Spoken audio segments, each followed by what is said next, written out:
Perkenalkan, nama saya Daniel Juliando Lumanggaol, dan saya akan membahas mengenai laporan praktikum saya yang berjudul Analisis Model Variogram untuk Kriging dalam Interpretasi Hasil Akuisisi Magnetik di daerah ITS. Jadi dalam laporan ini saya menggunakan data hasil akuisisi magnetik yang telah dilakukan dalam mata kuliah eksplorasi gaya berat dan magnetik sebelumnya. Jumlah data yang saya gunakan sebanyak 34 data. Oke, kita langsung masuk saja dalam perhitungan model variogram. Oh, sebelum itu saya ingin menjelaskan bahwa konten yang ingin saya katakan dalam video ini berupa perhitungan manual dalam Excel untuk variogramnya, lalu menentukan model variogram setelah dalam perhitungan, lalu modeling, menentukan model variogram yang cocok sesuai dengan interpretasi yang ingin interpretasi Kriging yang akan dilakukan. Untuk validasi mengenai model mana yang cocok, saya menggunakan nilai standar error atau LMSE yang saya dapat melalui software ArcGIS, dan kemudian setelah dilakukan Kriging, saya validasi lagi dengan geologi regional di daerah IPS. Langsung masuk saja ke dalam perhitungan variogram. Ini adalah 34 data yang saya katakan, ada data UTMX, UTMY, dan nilai anomali totalnya. Kemudian ini adalah uji Smirnov Kolmogorov. Jadi sebelum dilakukan Kriging, kita melakukan uji normalitas. Sebelum dilakukan perhitungan variogramnya, kita lakukan dulu uji normalitas data untuk memastikan bahwa distribusi data tersebut normal atau tidak. Oke, dalam Kolmogorov-Smirnov dia menggunakan suatu tabel parameter sendiri, tabel signifikansi, di mana di sini dengan jumlah data 34 data dan nilai signifikansi yang saya pakai itu dengan alfa 0,05 dan didapat nilainya itu 0,2242. Dikatakan jika standar deviasi itu lebih kecil daripada nilai signifikansinya, maka distribusinya normal. Nilai D ini didapat dari nilai absolut dari FT min Fs, di mana nilai FT min Fs tersebut didapatkan dari perhitungan NOMDIS dari nilai Z. Dan Z ini dapat dari perhitungan Fi, F kumulatif, dan Fs-nya. Lanjut dalam perhitungan variogram.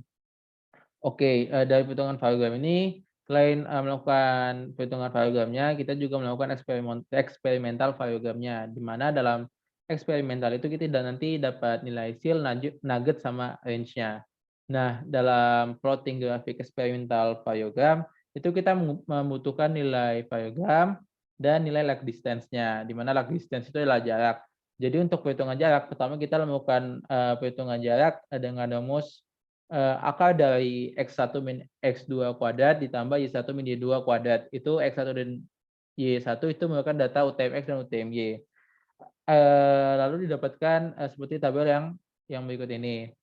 Karena tabel ini terlalu banyak data, kita memisahkan data-data tersebut dengan melakukan binding data. Dan saya hanya mengambil offset sebanyak 10. Seperti yang bisa dilihat ini, saya memisahkan pairing data tersebut menjadi lebih sederhana. Lalu kita melakukan perhitungan variogram, di mana kita tahu rumus variogram itu sendiri adalah gamma H per 2N dari nilai Z min ZC kuadrat. Nilai Z min ZC kuadrat ini itu didapat dari jumlah nilai perhitungan jarak yang saya lakukan. Perhitungan jarak berikutnya adalah ini, nilai distance ini. Nilai distance ini didapat dari hasil mengurutkan satu-satu data pairing jarak ini, lalu saya lakukan seperti mengklasifikasi data tersebut. Data tersebut dibagi dalam beberapa kelas sesuai dengan jarak kelasnya itu berdasarkan bin range dalam offset yang tadi saya buat yang 10 data tadi, sehingga datanya lebih sederhana. Setelah dapat nilai nilai variogramnya, kita lakukan plotting eksperimental variogram, di mana plotting ini itu dari nilai variogram dan nilai bin center. Bin center sendiri adalah nilai lag distance-nya. Lalu di nilai jaraknya, nilai H-nya. Lalu, dari sini kita dapatkan, nugget, seal, sama range. Di mana nugget sendiri itu bernilai 0, seal itu bernilai 443.693, lalu nilai range-nya 191,77. Posisi posisi seal sama range itu berada di daerah ini. Kenapa di daerah tersebut? Karena berdasarkan suatu literatur, data yang naik itu, menandakan, data tersebut masih berkorelasi. Namun, dalam buku Ishak, dikatakan, sebentar, dalam buku Ishak, dikatakan, bahwa, eee, dalam variogram model itu, kita mengharapkan suatu basic model, simpel, isotropic, dan independen. Namun, basic variogram itu dibagi dari 2 tipe. Tipe yang mencapai titik batas dia datar, sama yang tidak. Jadi yang ini sebenarnya, tidak terlalu datar, tapi kalau diasumsikan, data-data yang, setelah mengalami kenaikan itu, lebih ke arah, distribusi datanya agak, noise datanya.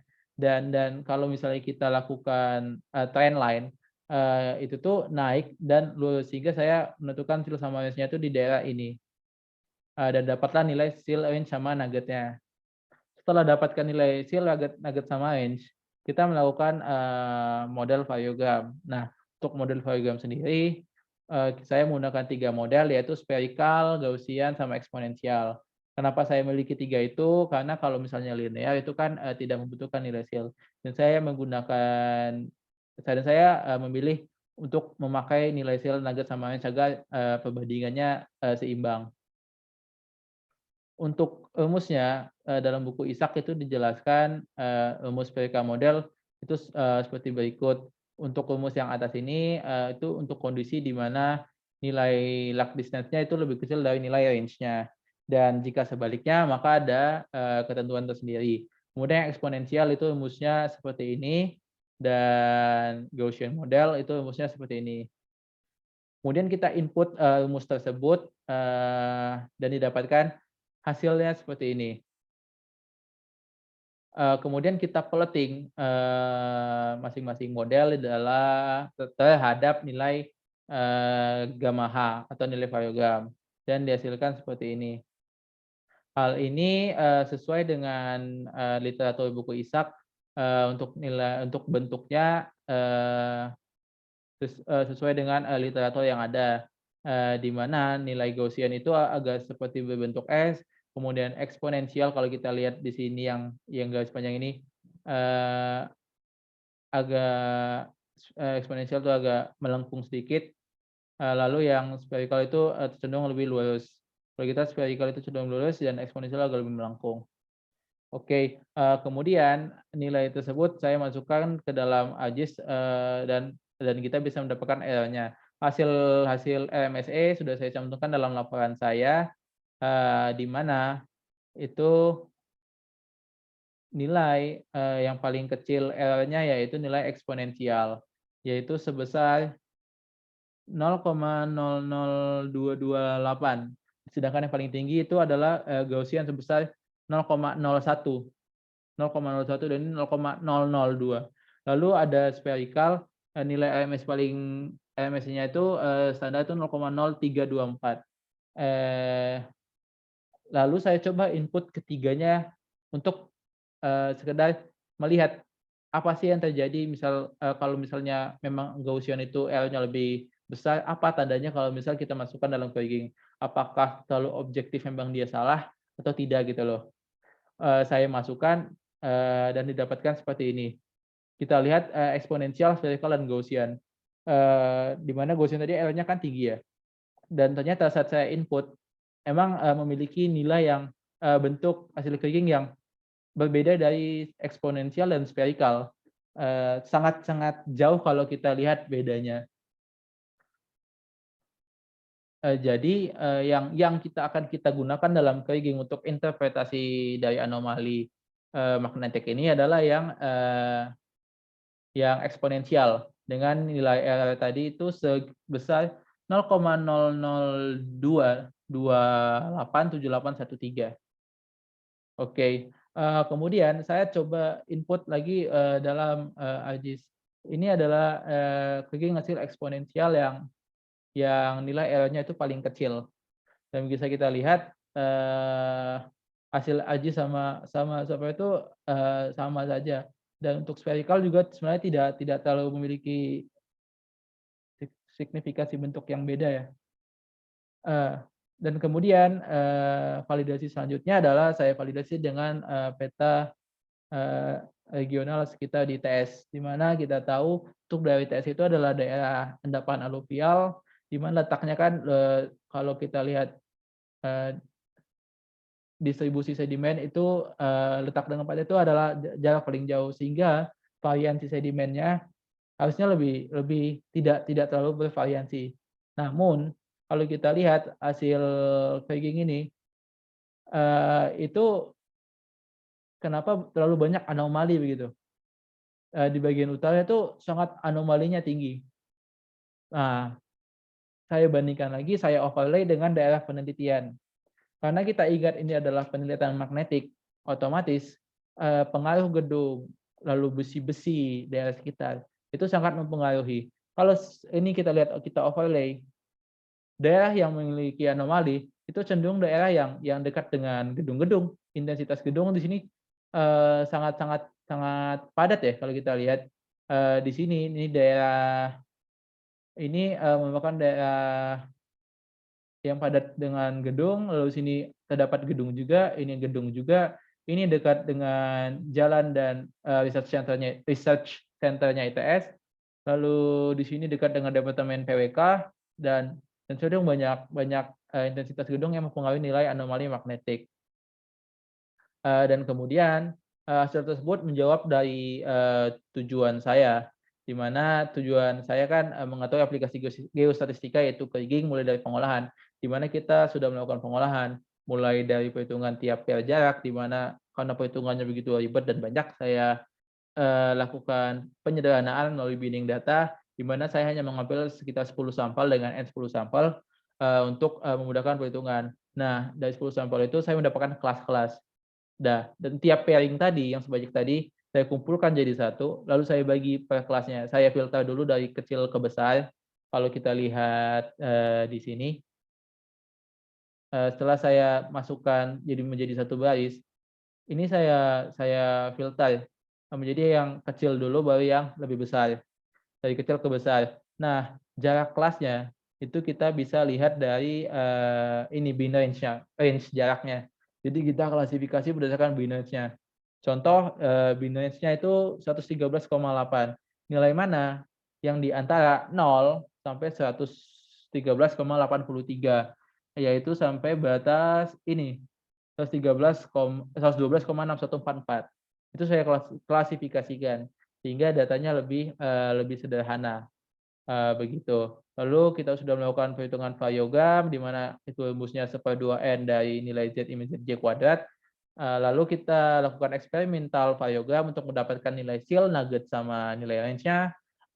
Lalu kita lakukan plotting grafik, lalu kemudian kita lakukan pemodelan variogram, menggunakan rumus yang tadi saya tunjukkan berdasarkan literatur buku Isaac, dalam applied geostatistiknya, itu rumusnya tadi sudah saya tunjukkan. Lalu kita dapatkan model, lalu kita lakukan input, nilai tersebut dalam ArcGIS untuk mengetahui nilai error yang paling tinggi, di mana hasilnya tadi kan sudah jelas bahwa eksponensial itu yang paling rendah dan Gaussian itu yang paling tinggi. Ditunjukkan kalau kita bandingkan semuanya, memang Gaussian memang memiliki bentuk yang sangat-sangat, berbeda dibanding eksponensial sama spherical. Lalu kita validasi lagi dengan, geologi regional, di mana ITS itu seharusnya endapan aluvial. Tapi kenapa begitu banyak anomali? Karena kita lihat karena ini data magnetik, kita harus overlay dengan, daerah penelitian, di mana ternyata anomali tersebut dekat dengan intensitas gedung yang begitu tinggi, sehingga mempengaruhi nilai anomali. Jadi, begitu saja mengenai laporan praktikum geostatistika yang ingin saya jelaskan. Terima kasih, semoga semoga yang saya jelaskan dapat berguna untuk, pemahaman bagi yang menonton video tersebut. Terima kasih, sampai jumpa.